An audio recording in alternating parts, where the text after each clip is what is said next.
Yeah, I know. I think exactly what you said is right, though. So they purposely, if you remember, what did what did Hill have against them the first time? Oh my God! Something like he had. I remember having him on my fantasy week, but it was ridiculous. He had something 200 yards or something. Yeah, in the first half. Yeah, it was right. insane. It was crazy. It was crazy. So anyway, they changed their game plan. And said, okay, well, we're not going to let that happen again. And they did exactly what you said. They took away their two prime options.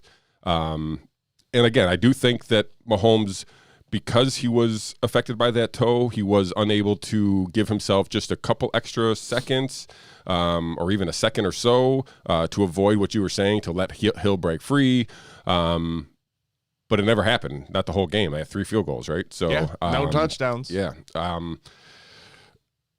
It started out kind of very slow and sluggish, but I think that's exactly how Tampa Bay would have scripted it if they wanted it, and that allowed them, keeping it kind of low scoring, allowed them to stay with the running game, kind of wind that clock. And again, they did exactly what you said. They kept getting the pressure on Mahomes because nobody was open. Right. And they just said our front four is good enough that if you give them 5 seconds, they're going to get into your backfield. Yeah, and they are good. They are very good. And that was it. It was by taking away the top 2 options, it's now you're going to your 3rd, 4th, 5th read, and each read takes a half a second to a second.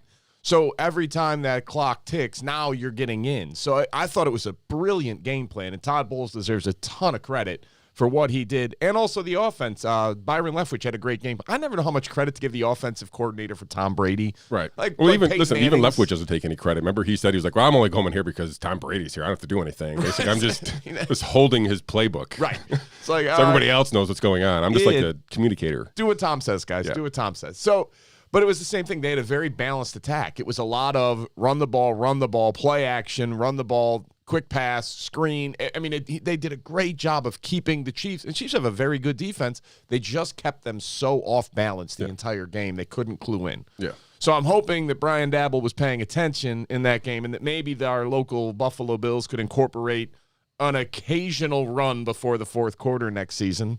Not that I'm bitter. Yeah, I mean, listen, I'm not going to get into the Bills too much here. I don't want to, actually. Sorry, I just wanted to throw that out there. So I don't know. Takeaways other than this, like Gronk, my boy Gronk had 2 touchdowns, right? Amazing. Yeah. I mean, everybody I was watching this game with when he caught the first touchdown just burst out laughing. No matter who they were cheering for, they just laughed like son of a gun. Yeah, he's the man. He is literally the man. So everybody wants to be Gronk. 2 more scores. I hope he comes back. I feel like if there's going to be a guy who walks, it's him. Just because he just say, I came back just to do it, and I did it. Now I'm going to go do whatever the hell I also want to do, right? So that's kind of how he does, and he does Gronk. You realize that Rob Gronkowski is basically the Scottie Pippen to Tom Brady's Michael Jordan. Listen, I think he's the best tight end of all time. I agree. Even with the injury history late in the career, the production is just ridiculous. And he that level of mismatch has been at the exposure of Tom Brady his whole career. So they've definitely helped each other because, right. I mean, there's been no other weapons in New England other than Gronk. Listen, there has been. This is one of the come on. You're going to give me the season of the one season of Moss and Welker? Yes. I'm going to give you the fact that they had Randy Moss, Wes Welker, Rob Gronkowski, Aaron Hernandez. Like, none of these guys are slouches. Even, like, Deion Branch wasn't a great receiver, but he's not a bum. And they went 18-0. Right. They went 18-1. Well, whatever. So the idea, though, that he had no weapons. Listen, I think Tom Brady is the greatest of all time. There's not even a debate at this point. If you're, I guess my point is if you give Brady the weapons, he goes fucking 18-0.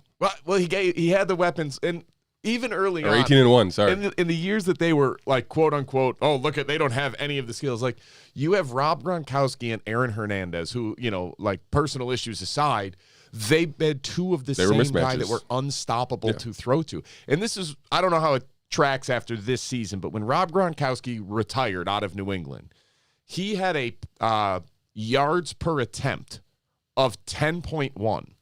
That's insane.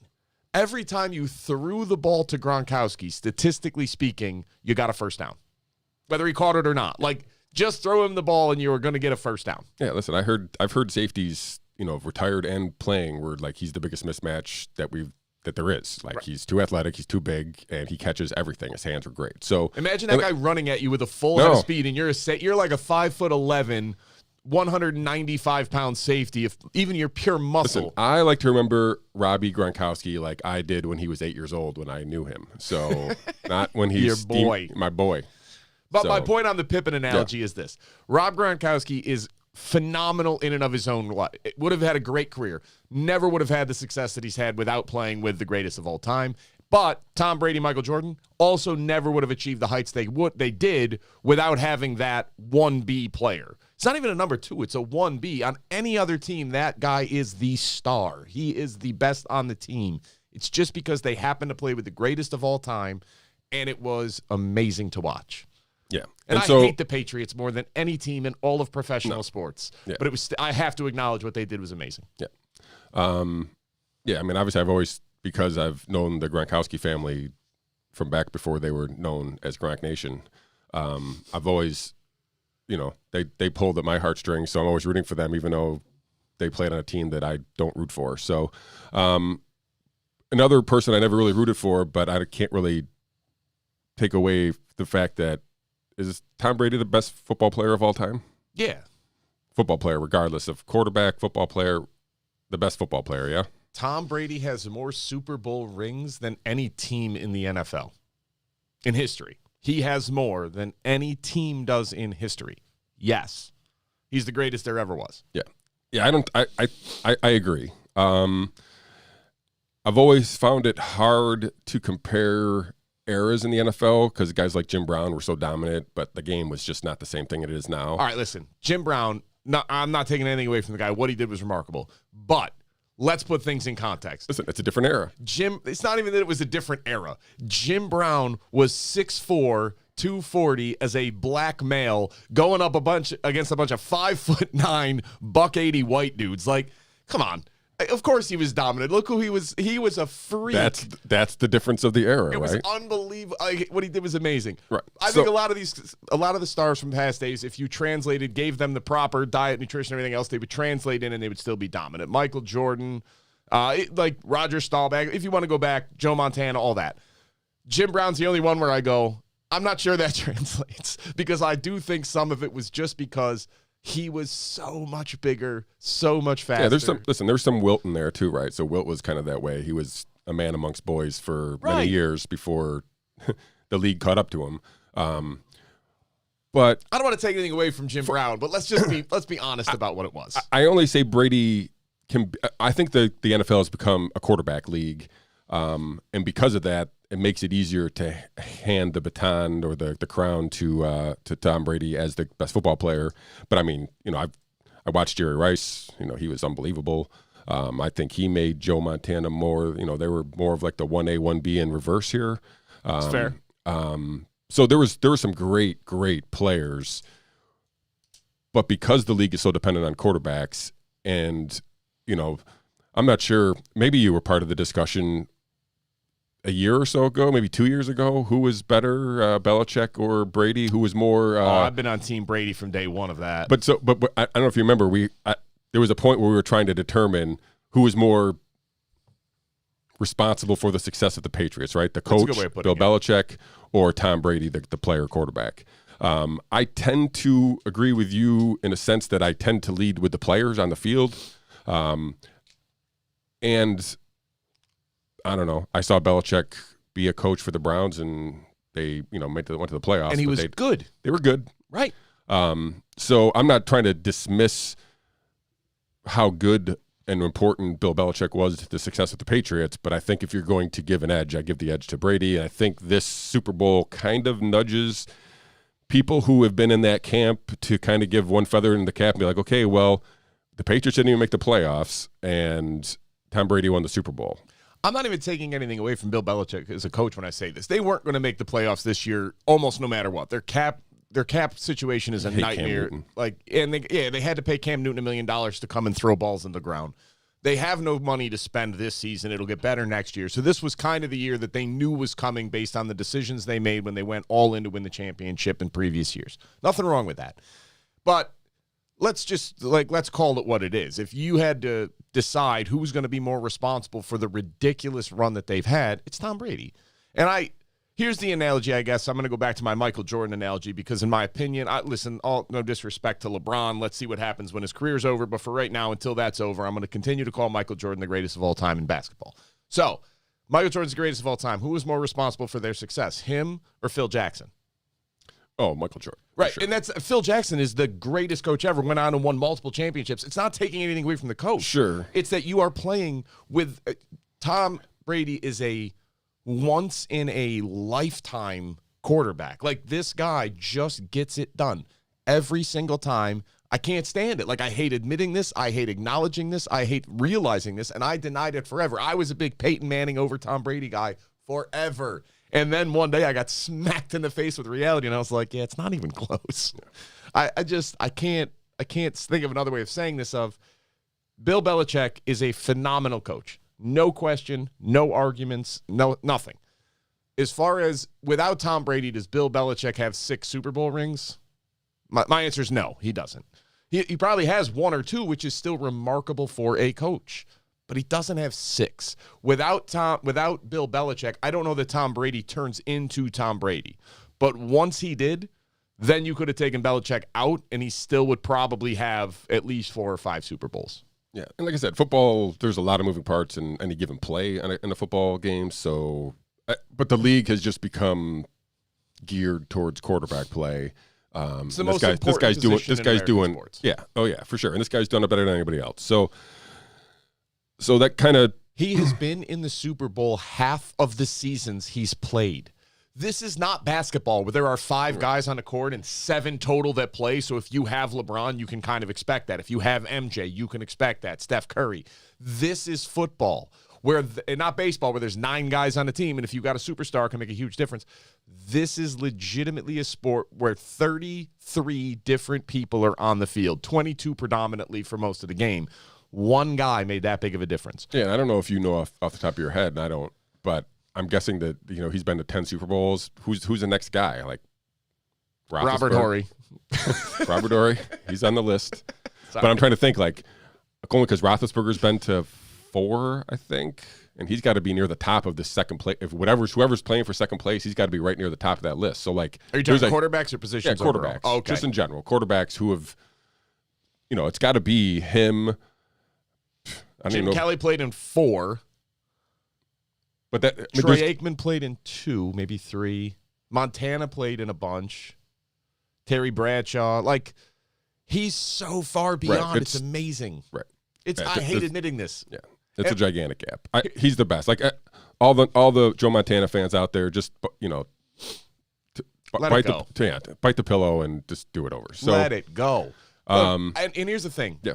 Tom Brady, if you've watched what he has done and, like, how much of a commitment he has made to football at the expense of everything else, he absolutely has deserved this, because for 20 years, this guy basically for all of football season does nothing else except football.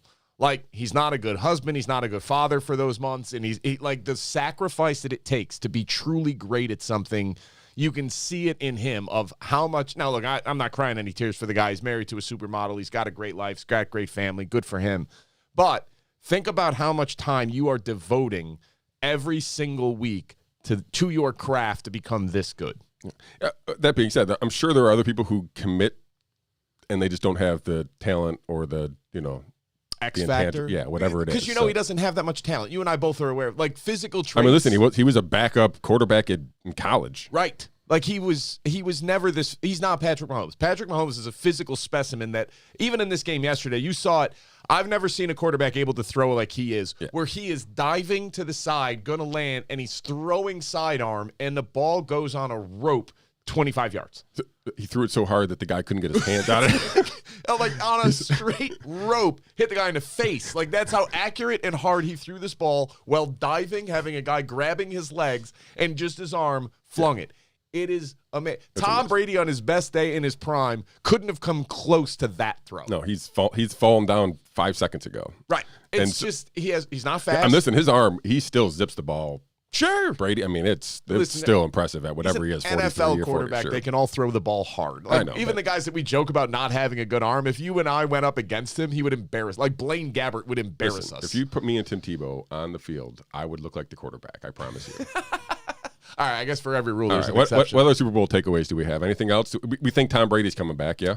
Tom Brady will be back. There's no question about that. Are they is a rematch the favorite? I mean, it's got to be. I didn't look at Vegas this morning to see if they had that. I'm sure they already do have that up, but they got to be 1-2. I think so. I don't think there's any question about that. I think that the Chiefs will go and retool some stuff. Andy Reid's a great coach, and he'll go and pick up some other pieces to fix the obvious problem that they have. Yeah, I mean, listen, I don't know I don't know what any of their contract situations are, but if they beef up their line and add some pieces on defense, I mean, they don't need much. No, you need a running back. I mean, I thought that one of the biggest mistakes they made game planning wise was not running enough like delayed screens and running back dump offs, because I think that is what was available, and they just didn't have anybody out in the flats waiting for the throw. And that's how you beat. If a team's going all in on that, every defense gives you something by what it takes away. Yeah, I mean, they drafted Edwards-Helaire last year, so I'm assuming they're going to. I can't imagine they draft another running back high this year. But anyway, so high 31st overall. But I do think there's a chance that Gronk steps away. But they have who's that? OJ Howard. He come back. I mean, they're Cameron Brate's still fantastic. Yeah, the Tampa Bay is still going to be really good. So and you got Tom Brady, which helps in the free agent dealings of if you want to go get somebody and you give them the opportunity to play on this team with Tom Brady at quarterback. Yeah, now you have a Super Bowl victory to kind of prove your point. So right. Any other Super Bowl takeaways or? Patrick Mahomes is not human. No, he's freak. He's not human. It's not possible that man is an actual human being. I cannot get over how hard he can throw a ball from the weirdest positions I've ever seen. You know, he's the son of a baseball pitcher. It's inhuman. It's not. It defies like all the physics that he is able to put that much behind a throw like he does. I cannot get over it. And I think they will be back. They have a very good team. I don't know, like good for them. And Tom Brady is just, it should be causing him more pain to play football at 43 than it does. It's not fair. I am glad that we got through the season without any COVID hiccups. No thanks to that mask hole Tom Brady. Yeah, what the hell? God. Walking around without a mask on after he just won the Super Bowl. It was actually before the Super Bowl, but sure. And probably both.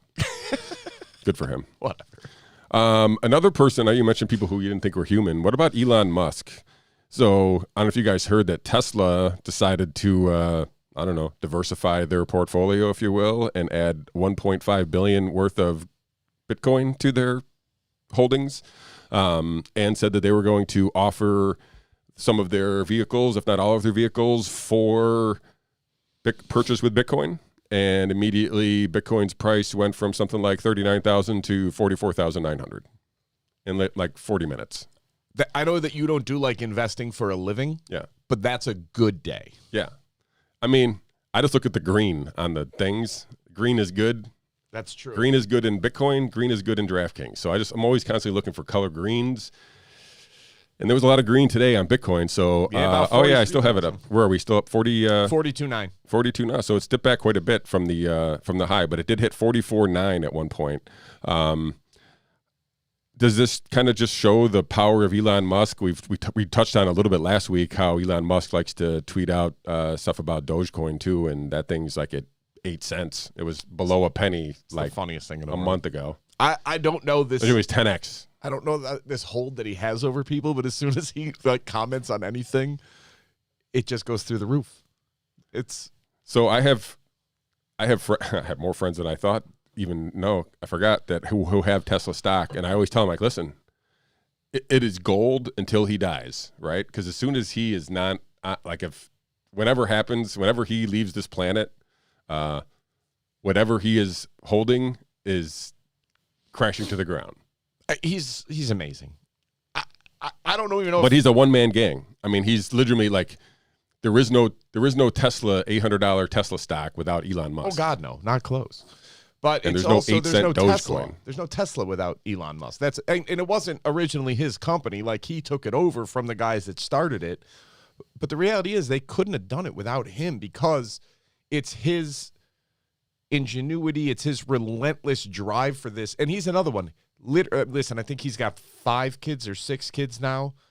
But It's the absolute. Can you name them all? Don't even try. I was kidding. No, I can't. Not even close. They got crazy names. But I remember reading a biography on him, and he was quoted in there as he had just gotten divorced. And the female author of this book, whose name escapes me right now, I apologize, but she asked him about it, and he said, I think you can make it work as far as maintaining a good, healthy, romantic relationship, along with all the different business interests and, SpaceX, Boring Company, Tesla. He said, I just got to figure out what the ratio of time would be. How much time does a woman want in a relationship? What's a good number? And she kind of went blank. He's like, no, what's the number? Is it like an hour a day? Is it 5 hours in a week? What's the number that you need for what's the number that a woman would want? And he's asking this question legitimately. And of course, you or I are listening to this and going, are you serious? He's trying to do a math problem. Right. You're trying to, and that's how his guy's brain works is, no, we can do it. We just got to figure out what's the time that you need. As if some woman, and maybe they will because it's Elon Musk, is going to come in and she contract negotiation be like, all right, I expect 6 hours per week. And on our anniversary, an additional 1 hour. On my birthday, I get the whole day. Well, not the whole day, but we'll negotiate back and forth. And then whenever we have an argument about you're not making me a priority down the road, he's just going to pull the contract out and be like, it's right here, black and white. You signed. Yeah. I don't know. Stop ruining our relationship. I find him fascinating in general just because he's got his hand in a bunch of crazy stuff, boring machines and whatnot. So, he's digging a tunnel in California. Yeah, that's what I mean. Crazy, so he just can't stop himself. Every time something comes along and it seems like a good idea, he's like, yup. And he's been a backer of Bitcoin before yesterday. This has kind of long been rumored, and he's talked about Bitcoin in the past. So this is not something totally out of left field at all. But making the announcement public definitely shot the price up, and only Bitcoin, everything else kind of trailed a little bit behind it. But Ethereum's up 10% today too. Yeah, right. I just took there was this big, huge pump, and then it kind of just, petered out, and everything kind of caught up behind it. But just the, I don't know what the right word to adjective to describe Elon Musk, but he is Elon Musk for sure. So he's like Tony Stark without the suit. Yeah, I'm not sure if I know who that is. He's Iron Man. Oh, yeah, I don't know who that is. Tony Stark is Iron Man. Okay. Basically, Elon Musk is Tony Stark. He's just not. He doesn't have the metal suit yet to go fight crime. All right, and let's wrap up or at least update or whatever from last week's show. The GameStop stuff came crashing back down. Came back to reality. I don't know that this was unexpected because I think we kind of both thought that the fix was in on that Thursday when they stopped the trading or stopped the buying. Yeah. And only allowed institutional traders to move that. There's been something, I don't know if, again, not knowing exactly what I'm talking about, but I've read or watched some stuff about, I don't know if it's called lateral trading or something, where they basically tried to, or the insinuation is that some of these big funds were trading amongst themselves, dropping the price by, a set amount back and forth to artificially gradually lower the price so it didn't kind of bottom out. But doing this while there was no buying was allowed them to kind of get out from under their positions and then basically allow whatever happened after the fact happen. And the price came crashing back down. They could not hold that price. It's still, and do you know what the price is offhand here? $58.84 per share for GameStop. Right. AMC is at $5.99. Okay. So way down from where they were. I mean, obviously GameStop was almost 500 at one point. So 484. So I still think that the phenomena is a thing that we'll be keeping an eye on because it was a sensation, literally, bubbled up from nowhere into almost like a populist movement. So just fun to keep an eye on. I want to give you guys an update on that. So it does. Here's my concern overall. Number one, what you were talking about with lateral trading, it absolutely did happen. I shouldn't say that, but I don't see any way that this was legitimate of how it was done. And it wasn't even that Robinhood came out and did all this. It was that the company behind Robinhood, the company that actually executes their trades and makes the rules for them, jacked up their liquidity requirements. Meaning if you go on a broker and buy a stock, it's the broker's money that gets used and then settled up later from yours. So they have to have enough cash on hand to handle these big swings. Makes sense. And basically, whatever the clearinghouse company was, and I don't remember who it was, came out to Webull, Robinhood, and a few others, and jacked their liquidity requirements through the roof and made it effective immediately, thereby forcing Robinhood's hand. Now, I'm not letting Robinhood off the hook overall, because if you were going to be legitimate about it, you should have shut down selling too. That's the reality, is by only shutting down buying of GameStop, you basically put the fix in on the market, and they should be sued. So should the clearinghouse. Because what actually happened with GameStop, and what I found so fascinating, and just as a reminder to everybody that knows that I'm a financial advisor, this is not financial advice. This is just me commenting as somebody who's been watching the situation. What actually happened there was the populist uprising of taking it to the hedge funds because they think it's a fixed game and they want to go after them. And then what Wall Street did in response is prove that it's true. And prove that you are playing a rigged game, or at least reinforce that belief pretty heavily by trading the same. I've heard 3 million and I've heard 8 million. I'm sure it's somewhere in between. By trading the same 3 to 8 million shares back and forth amongst the hedge funds just to cover the short positions, and making sure that even though they were short something to the effect of 80 to 100 million shares, they used 3 million to 8 million to cover all of the short sales. Okay. And then they shut down the retail trading, and they tanked this stock back to arguably where it should be. But it's how it happened. And so basically what I do think this is going to lead to at some point is the average retail investor is going to stop putting any faith in the stock market whatsoever. And I can't really give you a reason why you shouldn't, because this is hard to stomach watching this happen in real time and knowing – I shouldn't say knowing, but expecting nobody is going to go to jail. Somebody is going to get a slap on the wrist, and that's going to be it.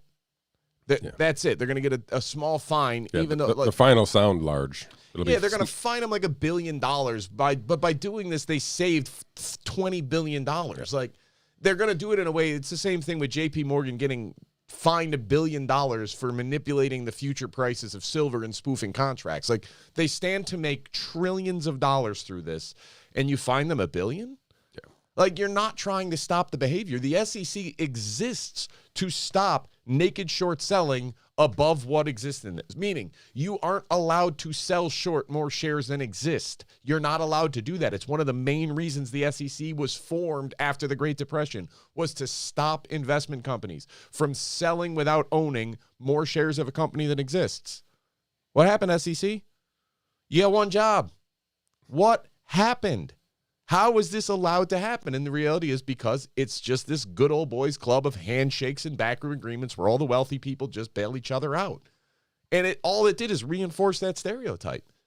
And so you look at it from the outside in and go, geez, this is dirty. Like, so basically, even if I get the bet right, you're going to fix the game and make sure I lose. So I do think a lot of these Wall Street bets guys, these Reddit users, and a lot of the retail investors, they're going to look, crypto's a thing. They're going to go put their money in that and start enjoying that instead of the stock market. I mean, what are you going to tell them not to? Because, no, it's not rigged. This was all legitimate. All right, well, you got more faith in the system than I do. I'll give you that much. Yeah. No. I don't know how it was legit. Yeah, I don't see any path. Yeah, and like I said, I don't know enough about it, but it smells for sure. So, I don't know. If we'll keep an eye on it. If we find something that's worthwhile, we'll bring it back to you guys' attention.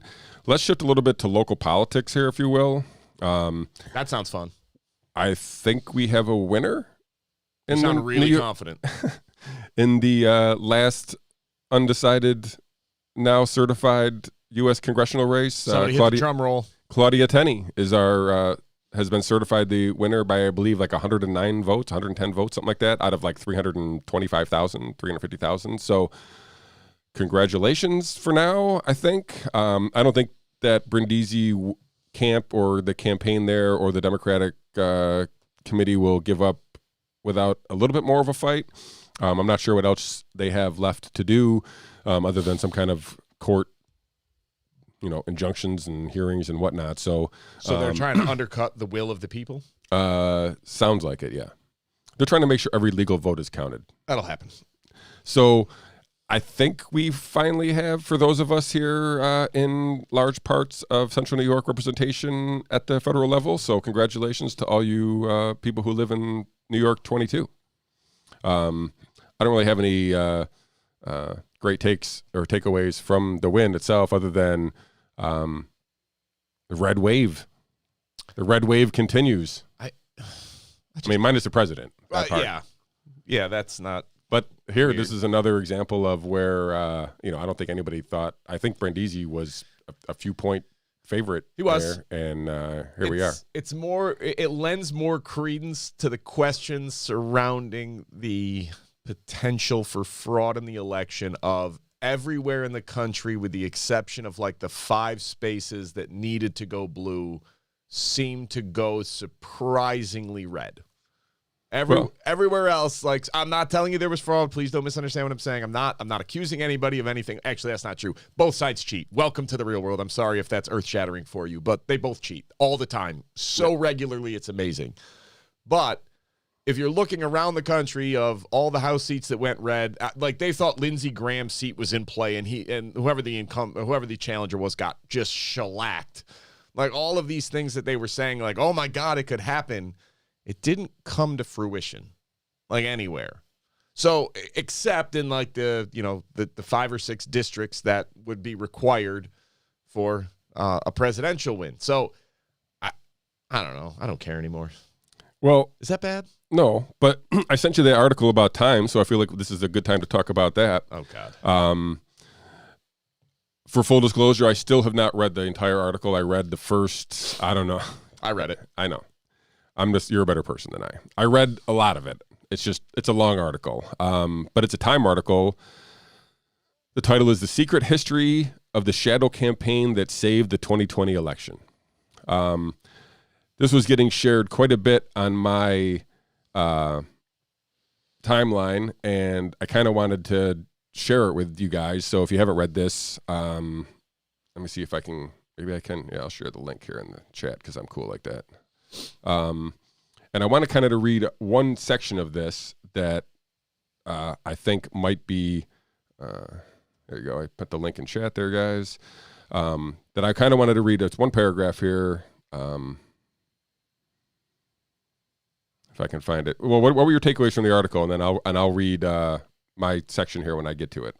I think this article is just so remarkable for its duplicity. It's the idea of accusing the other side of all of these evil means and wrong and crimes, and then when your side does it, it's heroic and beautiful and justified and required, and it's just so laughable. I accuse both sides of the same thing, and it's true, and everybody just follows along. And I've got some pieces from the article that I'll point out just how laughable this all is, of like, guys, I'm not kidding you. Like, fraud every time. Yes, it happens. No question about it. Both sides would do whatever it takes to get their desired outcome.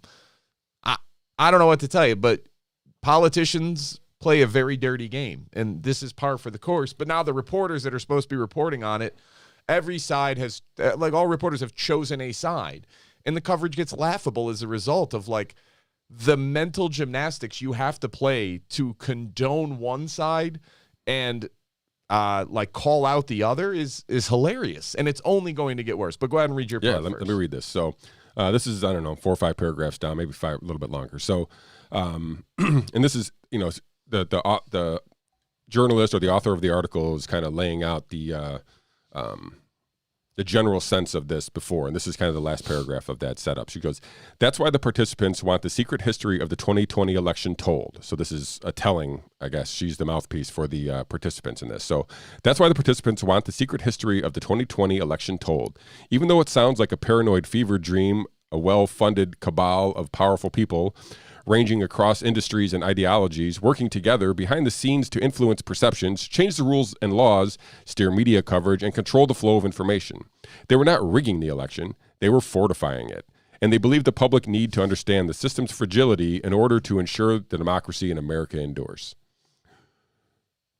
So she's just justifying all of the shenanigans that went down to make sure that there was only one side to the election.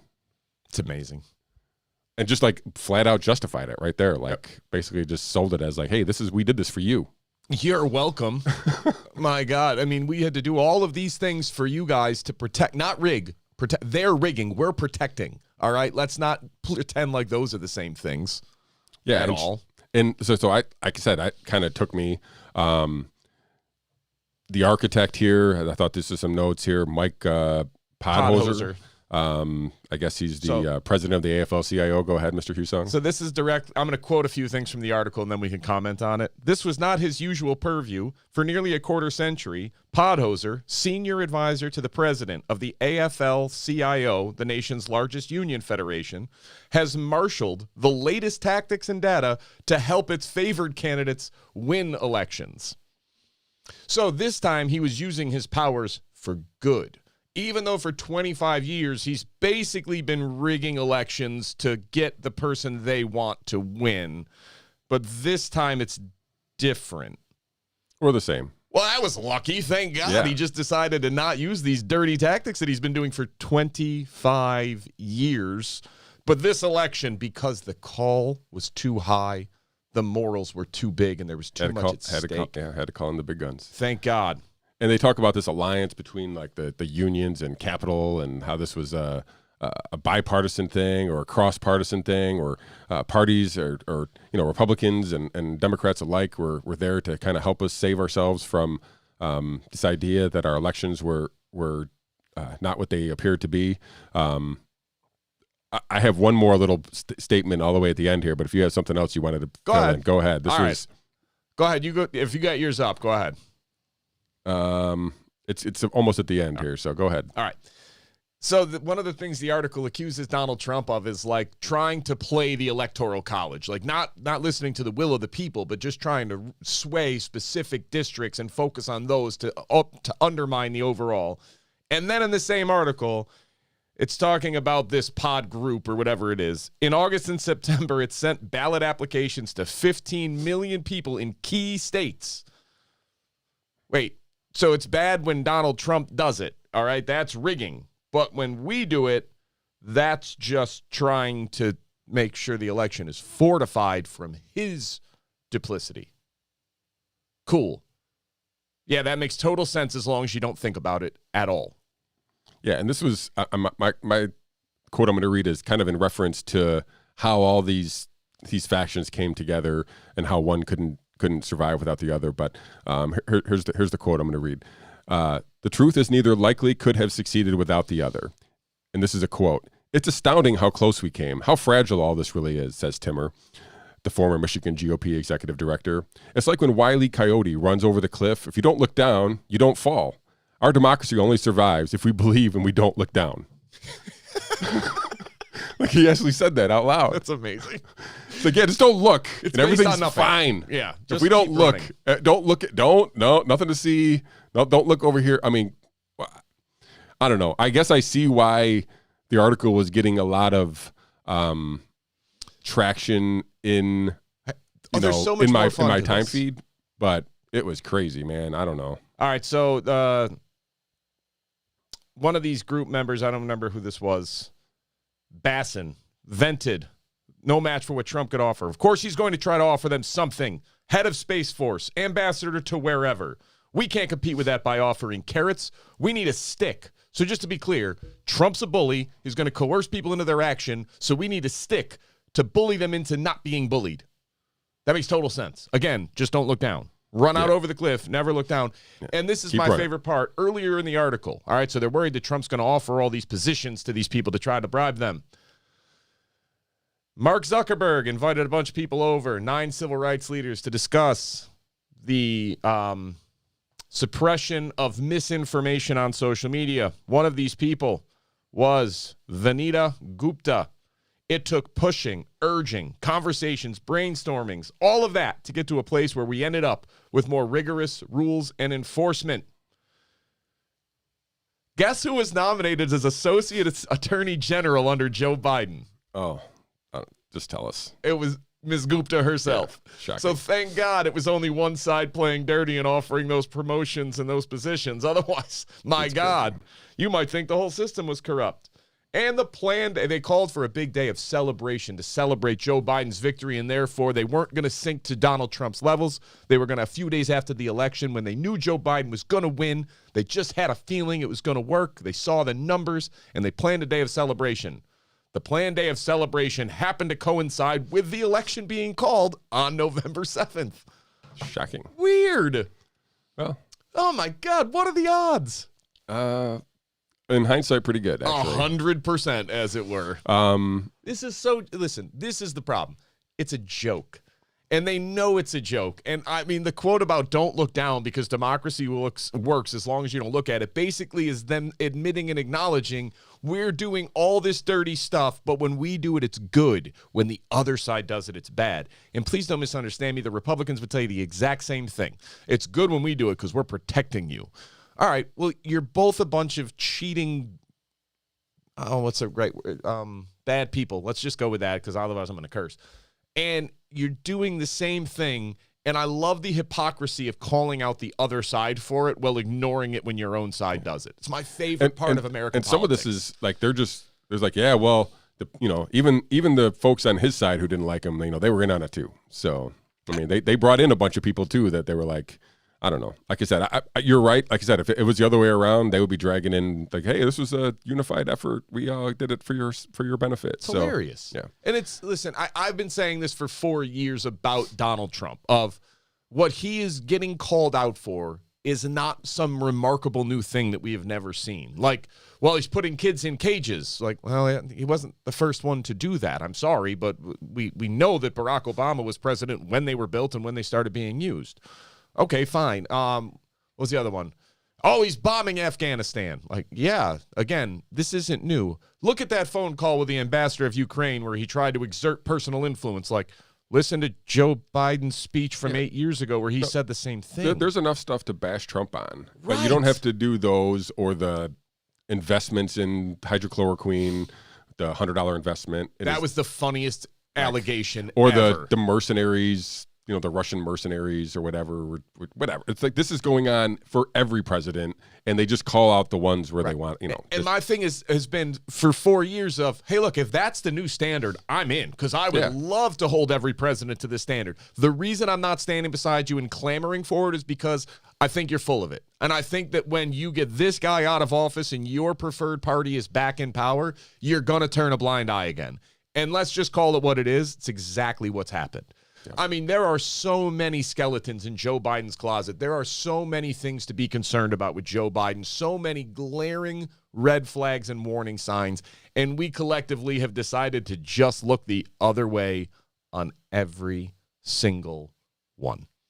And this is where you sit back and kind of go, who could have seen that coming? My God. Yeah. Thank God that we've got this return to decency. And now we're talking about a federal $15 an hour minimum wage because bars and restaurants haven't already gone through enough over the last 12 months. Let's really put them out of business. So before we go into the next things, can you see this big cut on my forehead? Sure. I did that like 20 minutes before the show. Smart. I was in here and I thought there was ducks out my window, and I hit my head on the window, so I didn't realize I was bleeding until I hit my hand. I was like, oh my God, I'm bleeding. So I was just making sure that it wasn't. You were trying to look at ducks? No, they were outside the window. I was like, what the hell's going on? It was a squirrel, actually. It wasn't even ducks. So you basically have like I banged my head on the attention window. span of a dog is what you're saying. I'm just saying it was making noise. It was bothering me. So, all right. Dude, I had tissue on my forehead, walking around. Like, I cut myself shaving thing, but it was on my forehead. You probably should stop shaving your forehead. So, all right. Oh, God. Want to talk nursing homes? I suppose we should. We touched on this just briefly last week because there was so much GameStop Robinhood stuff to talk about. We mentioned that the New York Attorney General, Letitia James, released her own report, came out with something like 12,000, or she guesstimated, I guess, 13,000 nursing home deaths. If you're defining it the same way everybody else does. Right. And then the Department of Health actually came out with a number, something like 12,700 shortly after that. We're supposed to get the Empire Center's Freedom of Information request. They won their lawsuit also last week, and they were supposed to get those results on Wednesday. So do you expect the numbers to kind of be in line with the numbers that we're hearing, this 12,700, 13,000, which was also the number that Tim Nouse, Syracuse.com reporter, came out with, about 13,000? Are you expecting that number? I think it'll be a little higher, but not double or anything. I think it'll be a little bit higher.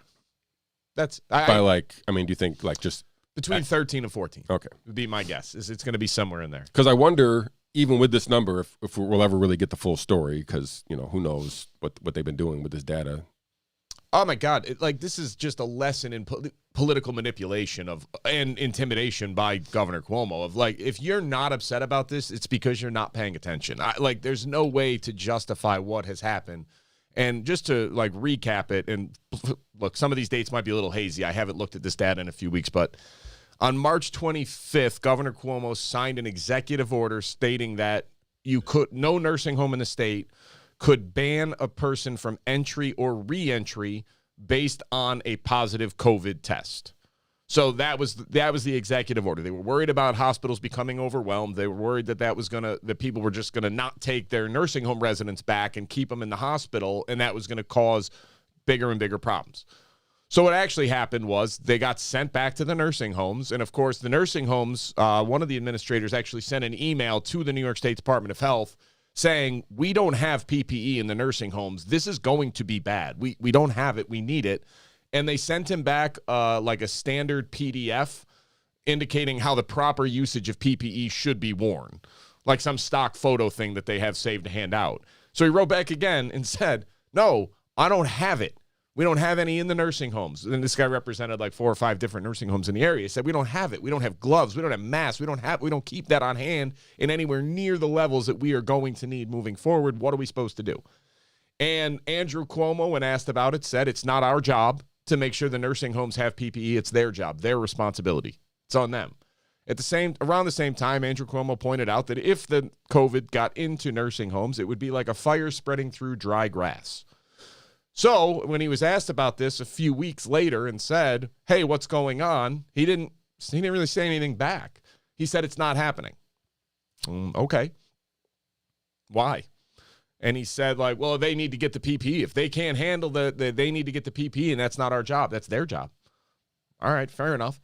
So finally it was around May 15th, May 10th, somewhere in there, that they rescinded the order to say, okay, yeah, stop. So obviously a few reporters were actually asking for answers about this to say, wait a minute, you had this order in effect for 6 weeks, sending these people back into nursing homes. And the New York State Department of Health investigated itself. And, you know, oddly enough, they found that they didn't do anything wrong. Yeah, that order played no role. Right, that order had no impact whatsoever. Now, I think they blamed actually the staff. Like, well, the staff already had it. They started spreading it themselves. Staff and visitors bore all the blame. And this is what was so wrong about all of this. So, number one, it was the basic, like, just dubious nature of trying to hide behind vague terms. And they said, well, the median time that somebody was returning was 8 days. That was the median. Okay, so therefore, because you're only contagious, really most contagious, days like 4 to 6, then obviously there's nobody that could have been affected. And so, of course, if you know what the word median means, it doesn't mean every person. It doesn't mean minimum. It doesn't mean like nobody got in before 8 days. That was the middle number in the stretch. So that means by very definition, some people were not in the hospital 8 days and went back to the nursing home before that happened. The other thing that I took huge objection to with this Department of Health investigation was they cited New York's superior performance on nursing home deaths compared to other states. They actually pointed it out and said, New York's numbers just aren't that bad.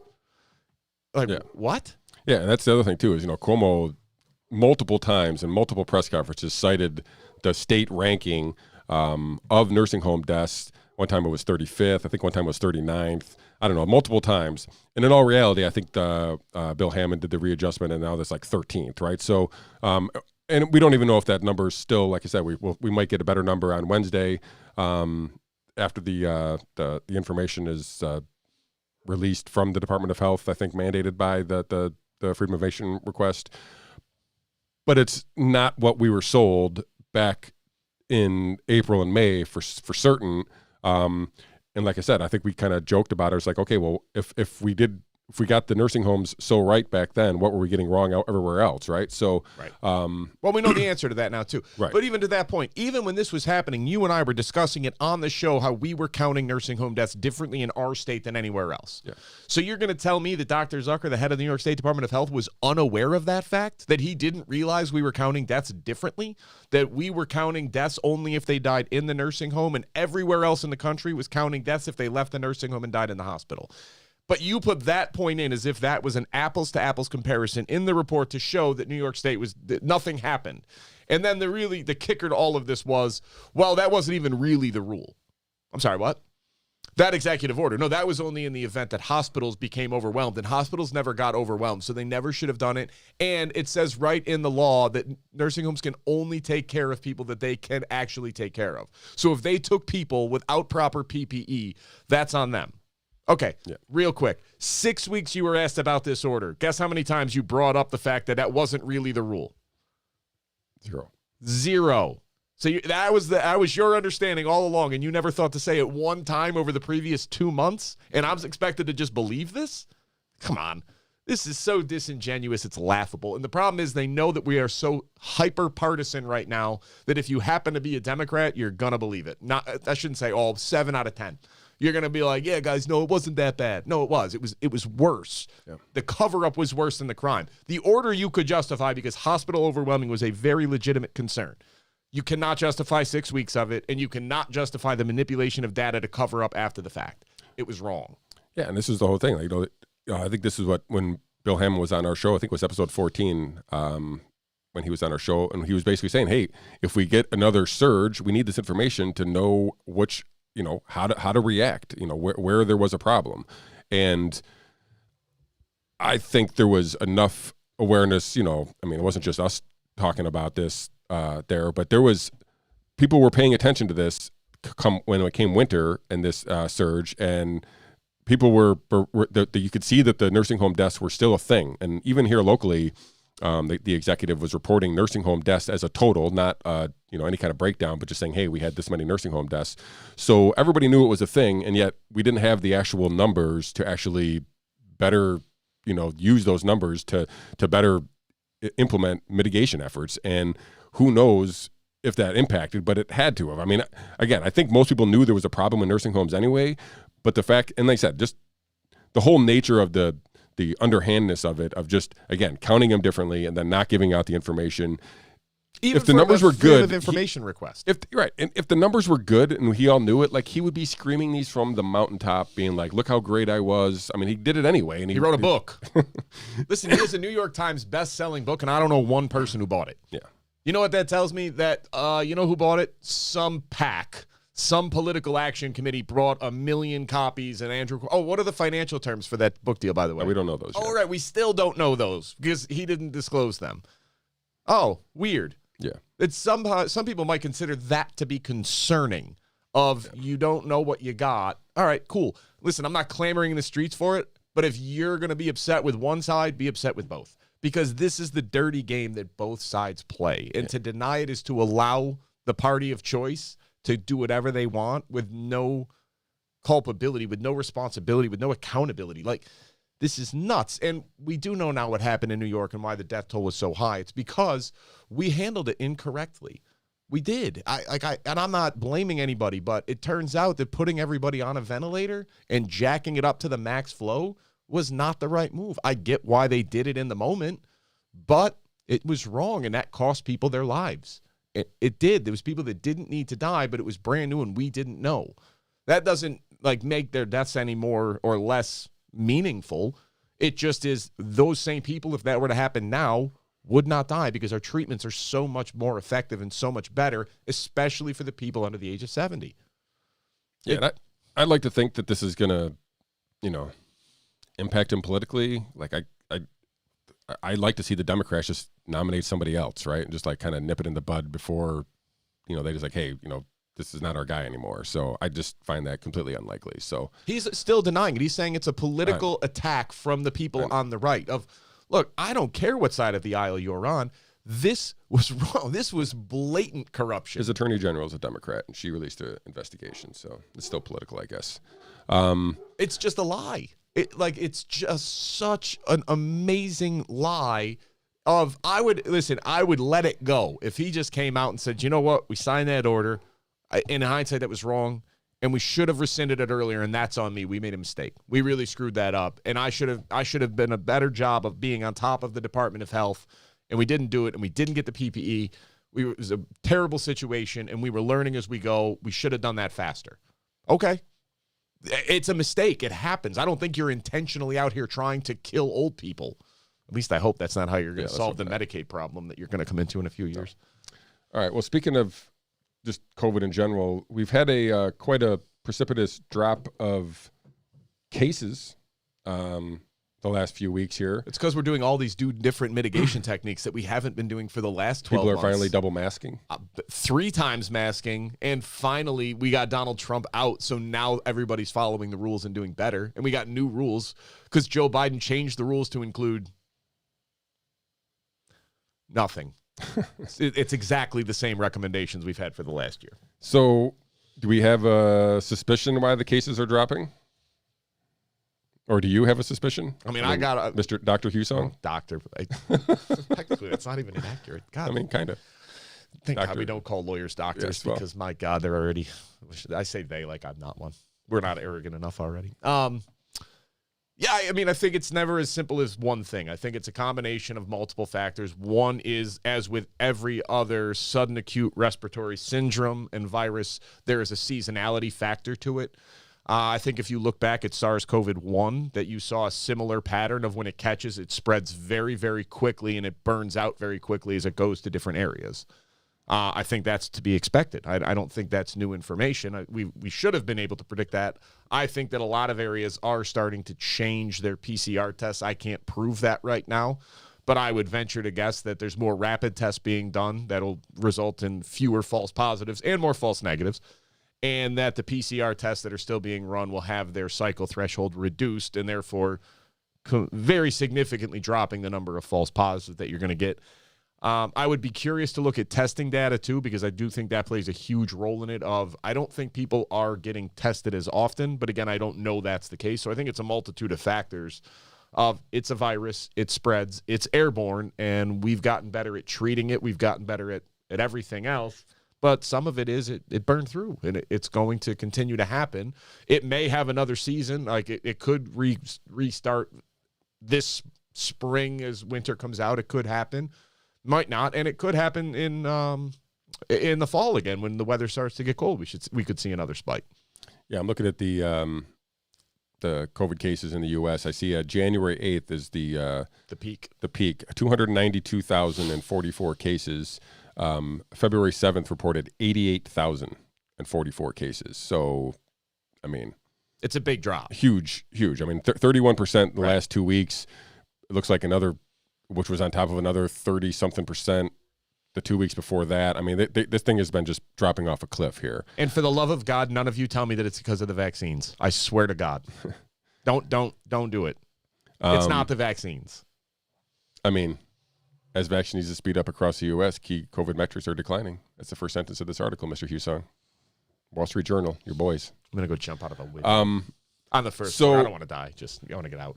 So I just find it, all those things that you brought up, the testing methods, the seasonality, I find all more or probably the most likely reasons for the seasonality. I find is the most number likely one reason. factor. So, yes, this is what we expected: a rise, a peak, and then a fall. So it's almost like exactly what happened last year at around the same time. Yeah, maybe the flu will reemerge sometime. Listen, if you've got to trade the COVID virus for the flu, like if we had to deal with one of those forever moving forward, as objective as I can be, and please don't kill me for this, I think we'd rather have COVID than the flu because it seems like you can only have one of these two viruses, and one of them's going to win.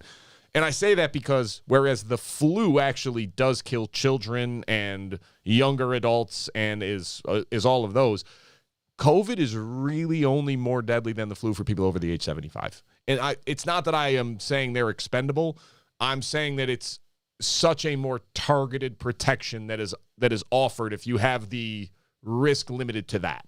It's so much, I don't want to say it's easy, but it's easier to protect and prevent, vaccinate, and everything else, just that population, and have that not tear through everything. Yeah.